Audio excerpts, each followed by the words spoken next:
Hello दोस्तों, स्वागत है हमारे YouTube channel education with Anil sir में। दोस्तों, आज हम आप सभी के लिए लेकर आए हैं सामान्य हिंदी के मोस्ट इम्पॉर्टेंट टॉप 50 प्रश्नोत्तर, जो आप सभी के लिए परीक्षा के दृष्टिकोण से वेरी वेरी इंपॉर्टेंट क्वेश्चन है। दोस्तों, जितने भी क्वेश्चन लेकर आए हैं आप सभी के लिए परीक्षा के दृष्टिकोण से बहुत ही महत्वपूर्ण है। तो दोस्तों, वीडियो के अंत तक बने रहिएगा। आइए वीडियो को शुरू करते हैं। और सबसे पहला सवाल है, अलंकार कितने प्रकार के होते हैं? पहला सवाल है दोस्तों, अलंकार कितने प्रकार के होते हैं? वेरी वेरी इंपॉर्टेंट सवाल है दोस्तों। तो दोस्तों, अलंकार कुल 3 प्रकार के होते हैं। पहला है शब्दालंकार, दूसरा है अर्थालंकार और तीसरा है उभयालंकार। उभयालंकार। तो दोस्तों, अलंकार कुल 3 प्रकार के होते हैं, शब्दालंकार, अर्थालंकार और उभयालंकार। याद कर लीजिएगा दोस्तों। अगला सवाल है, सन्यासी का विलोम शब्द क्या होगा? सन्यासी का विलोम शब्द क्या होगा? ए है राजा, बी भोगी, सी है गृहस्थ और डी है इनमें से कोई नहीं। तो दोस्तों, सन्यासी का विलोम शब्द गृहस्थ होगा। इसका राइट आंसर सी हो जाएगा ऑप्शन। अगला सवाल है दोस्तों, उत्तम का विलोम शब्द क्या होगा? उत्तम का विलोम शब्द क्या होगा? ए है निकृष्ट, बी विकृत, सी है अधम और डी है अनुत्तम।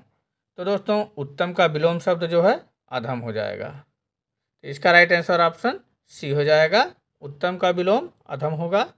नेक्स्ट अगला सवाल है दोस्तों, पिशुन का पर्यायवाची शब्द क्या होगा? पिशुन का पर्यायवाची शब्द क्या होगा? इंपॉर्टेंट सवाल है दोस्तों। ए है पिशाच, बी चुगलखोर, सी है पीसना और डी है बेईमान। तो दोस्तों, पिशुन का पर्यायवाची शब्द जो है चुगलखोर होगा। चुगलखोर। तो राइट आंसर ऑप्शन बी हो जाएगा, पिशुन का पर्यायवाची शब्द चुगलखोर हो जाएगा। अगला सवाल है दोस्तों, पावक शब्द का हिंदी अर्थ क्या होगा? पावक शब्द का हिंदी अर्थ क्या होगा? अंगारा, हुतासन, लपट, ज्वाला। तो दोस्तों, पावक शब्द का हिंदी अर्थ जो है हुतासन हो जाएगा। इसका राइट आंसर ऑप्शन बी हो जाएगा, हुतासन। नेक्स्ट अगला सवाल है दोस्तों, मुख दर्शन में कौन सा समास है? मुख दर्शन में कौन सा समास है? वेरी वेरी इंपॉर्टेंट सवाल है दोस्तों। तो दोस्तों, मुख दर्शन में तत्पुरुष समास हो जाएगा आपका। राइट आंसर ऑप्शन बी हो जाएगा, मुख दर्शन में तत्पुरुष समास होगा। अगला सवाल है दोस्तों, कौन से वर्ग में ह्रस्व स्वर है? इंपॉर्टेंट सवाल है दोस्तों, कौन से वर्ग में ह्रस्व स्वर है? तो दोस्तों, इसका सही जवाब हो जाएगा आ, ई, उ और री में। तो दोस्तों, उसका राइट आंसर ऑप्शन बी हो जाएगा, ह्रस्व स्वर जो है आ, ई, उ और री में। अगला नेक्स्ट सवाल है दोस्तों, स्पर्श व्यंजन वाला वर्ग कौन सा है? स्पर्श व्यंजन वाला वर्ग कौन सा है? इंपॉर्टेंट सवाल है दोस्तों। तो दोस्तों, इसका सही जवाब हो जाएगा का, चा, ता, पा, यानी काखा गाघा, चाछा जाझा और टाठा डाढ़ा आड़ा, ताथा दाधा ना, पाफा बाभा माँ। इन्हीं पांचों का जो है ये हो जाएगा आपका स्पर्श व्यंजन। तो दोस्तों, का, चा, ता और पा। तो राइट आंसर ऑप्शन डी हो जाएगा इसका। अगला नेक्स्ट सवाल है दोस्तों, वह हमेशा नहाया धोया रहता है, रेखांकित पद में कौन सा समास है? वह हमेशा नहाया धोया रहता है, रेखांकित पद में कौन सा समास होगा? तो दोस्तों, शब्द क्या है? नहाया और धोया, नहाया धोया। तो ये जो है आपका हो जाएगा दोस्तों द्वंद्व समास। नहाया धोया, माता पिता, भाई बहन, इस तरह के शब्द जो है द्वंद्व समास। नेक्स्ट अगला सवाल है दोस्तों, किस शब्द में अनुस्वार के स्थान पर रा लिखा जा सकता है? किस शब्द में अनुस्वार के स्थान पर रा लिखा जा सकता है? ए है पंक्ति, बी है पंजा, सी है पंडित और डी है 15। तो दोस्तों, पंक्ति में अड़ा अक्षर नहीं आएगा, पंजा में भी नहीं आएगा, 15 में भी नहीं आएगा। तो ये आपका हो जाएगा पंडित में। पंडित कैसे लिखते हैं दोस्तों? पंडित में अड़ा शब्द आ जाता है। तो इसका राइट आंसर ऑप्शन सी हो जाएगा आपका, अड़ा। नेक्स्ट अगला सवाल है दोस्तों, बहुब्रीहि समास का उदाहरण क्या होगा? बहुब्रीहि समास का उदाहरण है चौराहा, नीलकमल, यथाशक्ति, पीताम्बर। तो दोस्तों, इसका सही जवाब हो जाएगा बहुब्रीहि समास का उदाहरण पीताम्बर। पीला है अंबर, तो इसका राइट आंसर आपका ऑप्शन डी हो जाएगा, पीताम्बर हो जाएगा बहुब्रीहि समास का उदाहरण। नेक्स्ट अगला सवाल है दोस्तों, उपर्युक्त शब्द का सही संधि विच्छेद क्या होगा? उपर्युक्त शब्द का सही संधि विच्छेद क्या होगा? तो दोस्तों उपर्युक्त शब्द का सही विच्छेद होगा ऊपरी धन उक्त, यानी ऊपर धन उक्त है, ऊपर धन युक्त, ऊपरी धन युक्त नहीं होगा, ये आपका हो जाएगा ऊपरी धन उक्त, तो ऊपरी धन उक्त हो जाएगा, ऊपर युक्त। तो राइट आंसर आपका ऑप्शन डी हो जाएगा।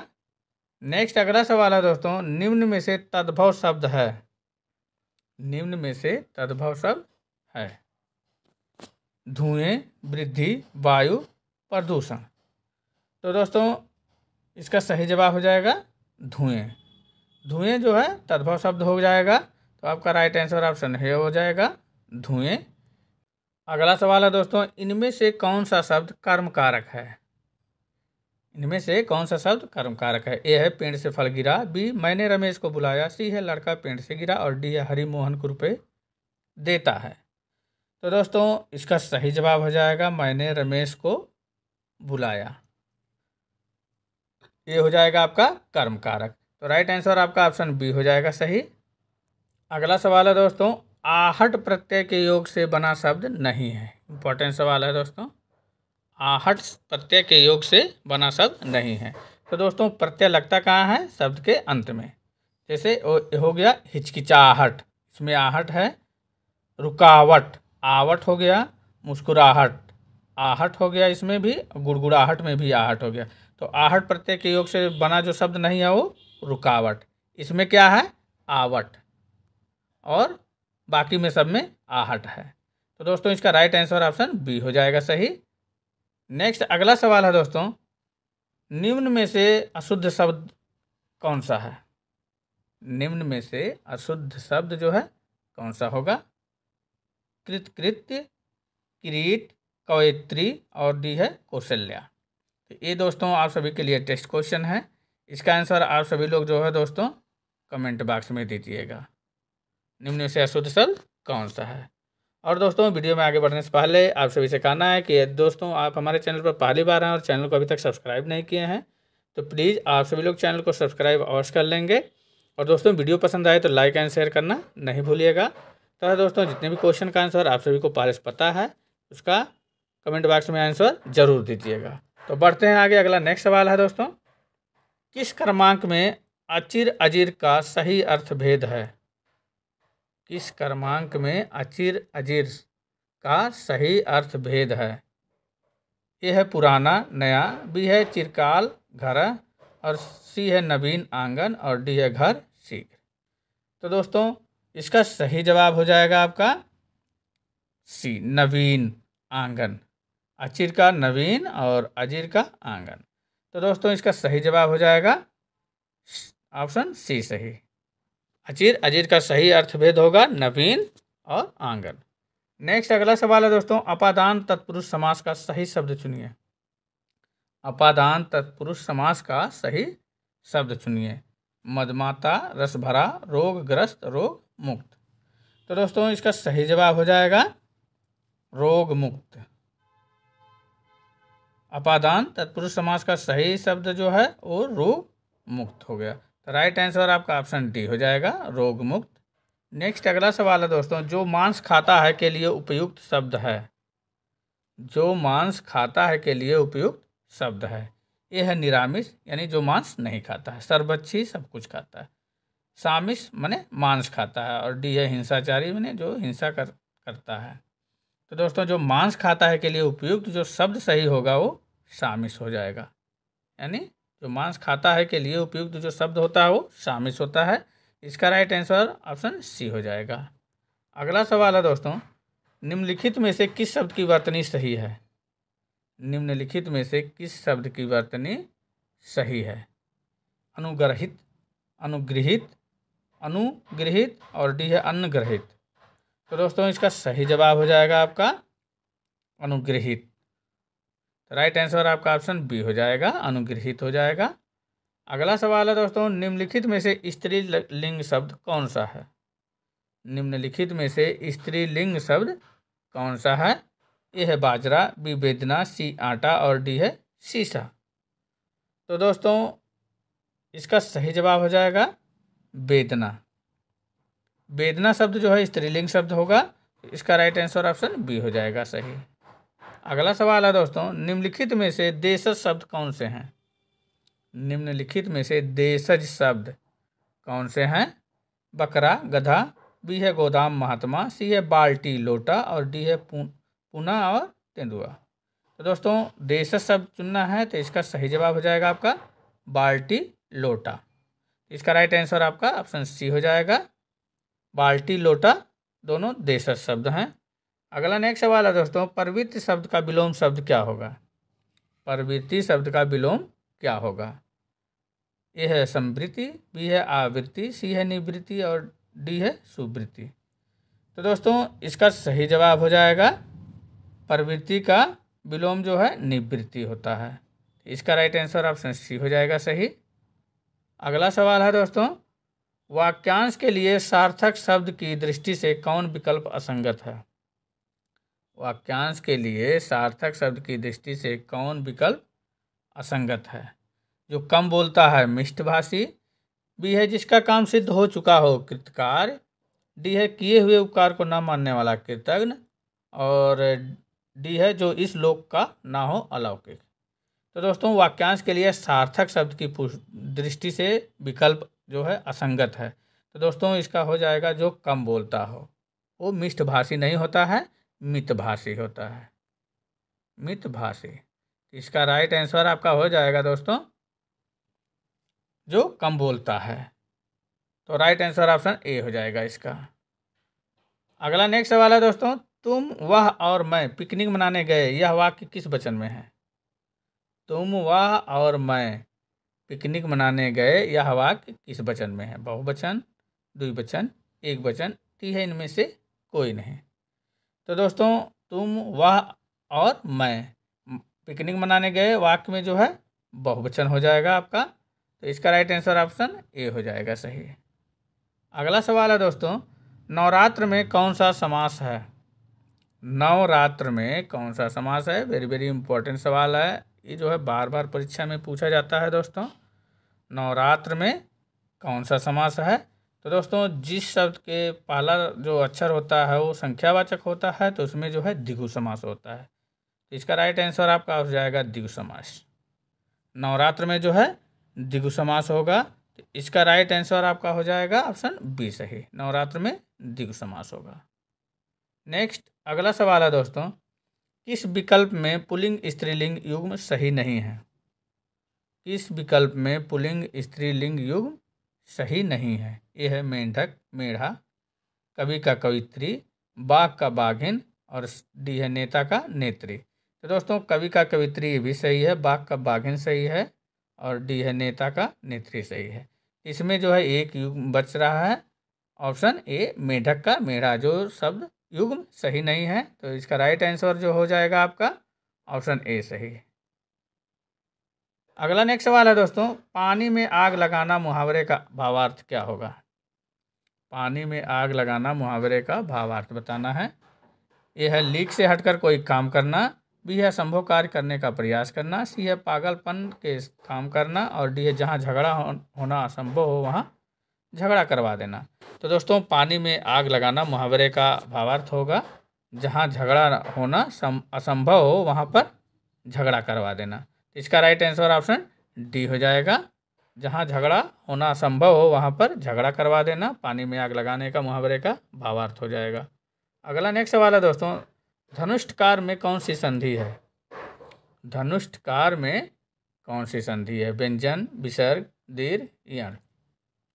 तो दोस्तों इसका सही जवाब हो जाएगा धनुष्टकार में जो है वो विसर्ग संधि हो जाएगा, ऑप्शन बी हो जाएगा सही, धनुष्टकार में विसर्ग संधि होगा। नेक्स्ट अगला सवाल है दोस्तों, रेलगाड़ी कौन सा शब्द है?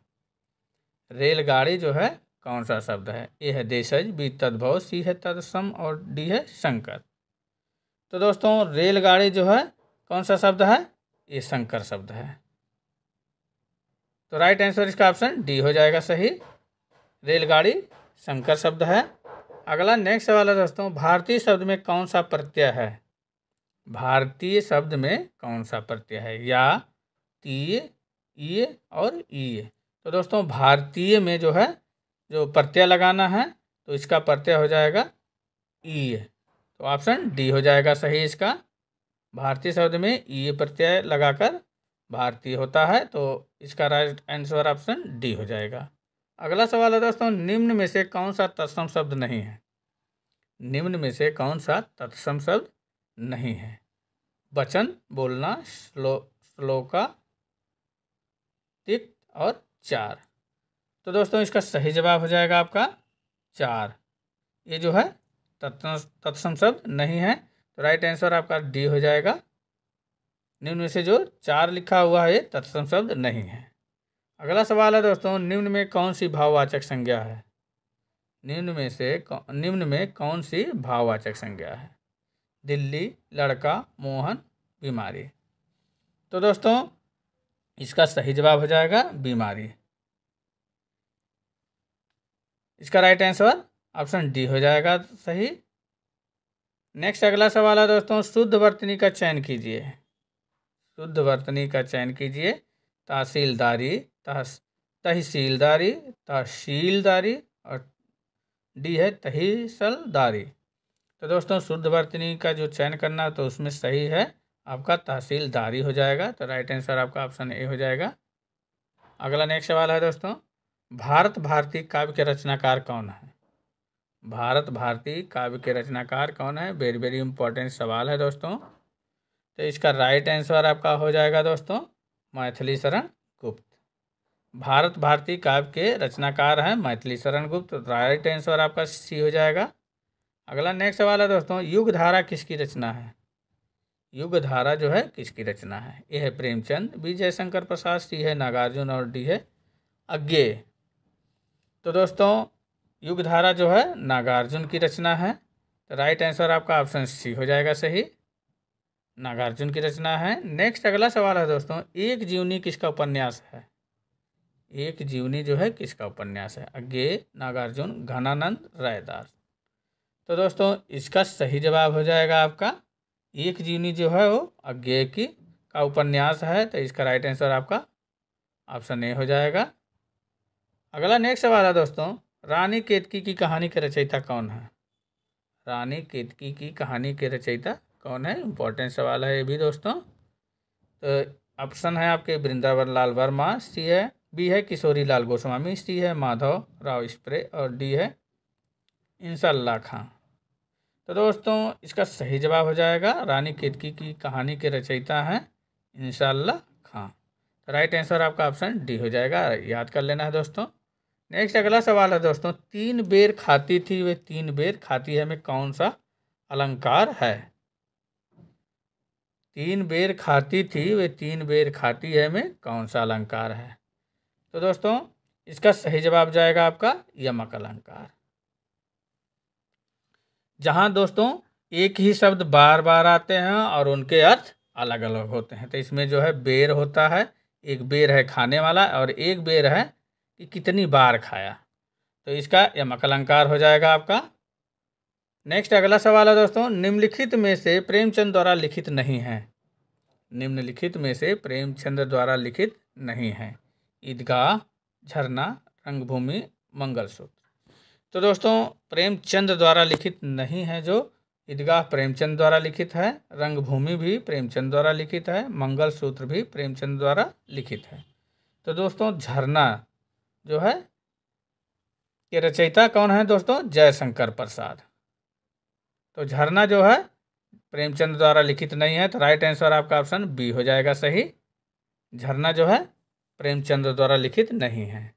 नेक्स्ट अगला सवाल है दोस्तों, छंद का सर्वप्रथम उल्लेख कहाँ मिलता है? छंद का सर्वप्रथम उल्लेख कहाँ मिलता है? इंपॉर्टेंट सवाल है दोस्तों। ए है ऋग्वेद, बी है यजुर्वेद, सी है सामवेद और डी है उपनिषद। तो दोस्तों छंद का सर्वप्रथम उल्लेख जो है वो ऋग्वेद में मिलता है। इसका राइट आंसर आपका ऑप्शन ए हो जाएगा सही। अगला सवाल है दोस्तों, शिल्पगत आधार पर दोहे से उल्टा छंद कौन सा है? शिल्पगत आधार पर दोहे से उल्टा छंद कौन सा है? ए है रोला, बी चौपाई, सी है सोरठा और डी है बरवे। तो दोस्तों शिल्पगत आधार पर दोहे से उल्टा छंद जो है वो सोरठा होता है। इसका राइट आंसर ऑप्शन सी हो जाएगा सही, सोरठा हो जाएगा। अगला नेक्स्ट सवाल है दोस्तों, आलस्य शब्द का विशेषण क्या होगा? आलस्य शब्द का विशेषण क्या होगा? आलस, अलस, आलसी, आलसीपन। तो दोस्तों इसका सही जवाब हो जाएगा आलस शब्द का जो विशेषण होगा वो आलसी हो जाएगा। इसका राइट आंसर आपका ऑप्शन सी हो जाएगा सही। अगला नेक्स्ट सवाल है दोस्तों, निम्न में से किस वाक्य में अकर्मक क्रिया है? निम्न में से किस वाक्य में अकर्मक क्रिया है? इंपॉर्टेंट सवाल है दोस्तों। श्याम दाल खाता है, बी है रीमा रोती है, सी मैंने उसे पुस्तक दी और डी उसकी कमीज है। तो दोस्तों इसका सही जवाब हो जाएगा जो है रीमा रोती है में अकर्मक क्रिया होगा। तो इसका राइट आंसर आपका ऑप्शन बी हो जाएगा सही। अगला नेक्स्ट सवाल है दोस्तों, दिए गए शब्दों में शुद्ध वर्तनी वाला शब्द कौन सा है? दिए गए शब्दों में से शुद्ध वर्तनी वाला शब्द कौन सा है? सर्वोत्तम, बी है संसारिक, सी है स्रोत और डी है कीर्ति। तो दोस्तों शुद्ध शब्द जो है सर्वोत्तम होता है, तो ये नहीं है। संसारिक नहीं होता है, सांसारिक होता है। और कीर्ति नहीं होता है, कीर्ति होता है। तो इसका विकल्प, तो आपका आंसर हो जाएगा स्रोत। शुद्ध वर्तनी वाला शब्द जो होगा वो स्रोत हो जाएगा। तो राइट आंसर आपका सी हो जाएगा ऑप्शन। अगला नेक्स्ट सवाल है दोस्तों, जिस वाक्य में एक कर्ता और एक हो उसे क्या कहा जाता है? जिस वाक्य में एक कर्ता और एक हो उसे क्या कहा जाता है? मिश्र वाक्य, विधिवाचक वाक्य, सी है सरल वाक्य और डी है संयुक्त वाक्य। तो दोस्तों जिस वाक्य में एक कर्ता और एक हो उसे जो है सरल वाक्य कहा जाता है। इसका राइट आंसर ऑप्शन सी हो जाएगा सही। आइए अगला सवाल है दोस्तों, ईमानदार व्यक्ति का सम्मान होता है में किस शब्द में विशेषण है? ईमानदार व्यक्ति का सम्मान होता है में किस शब्द में विशेषण है? व्यक्ति, विशेषण, ईमानदार, सम्मान। तो दोस्तों किसका सम्मान हो रहा है? ईमानदार का। तो इसका दोस्तों सही जवाब हो जाएगा ईमानदार। ईमानदार व्यक्ति का सम्मान होता है में जो है ईमानदार में विशेषण होगा। तो इसका राइट आंसर आपका सी हो जाएगा सही।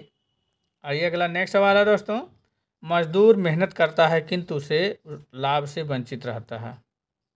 मजदूर मेहनत करता है किंतु उसके लाभ से वंचित रहता है। सरल वाक्य है कि मिश्र वाक्य कि संयुक्त वाक्य, डी इनमें से कोई नहीं। तो दोस्तों मजदूर मेहनत करता है किंतु उसके लाभ से वंचित रहता है। तो इसमें हो जाएगा आपका संयुक्त वाक्य। तो राइट आंसर आपका ऑप्शन सी हो जाएगा सही। तो दोस्तों वीडियो आप सभी को कैसा लगा आप सब लोग कमेंट बॉक्स में ज़रूर बताइएगा, और अच्छा लगा होगा तो दोस्तों लाइक एंड शेयर करना नहीं भूलिएगा।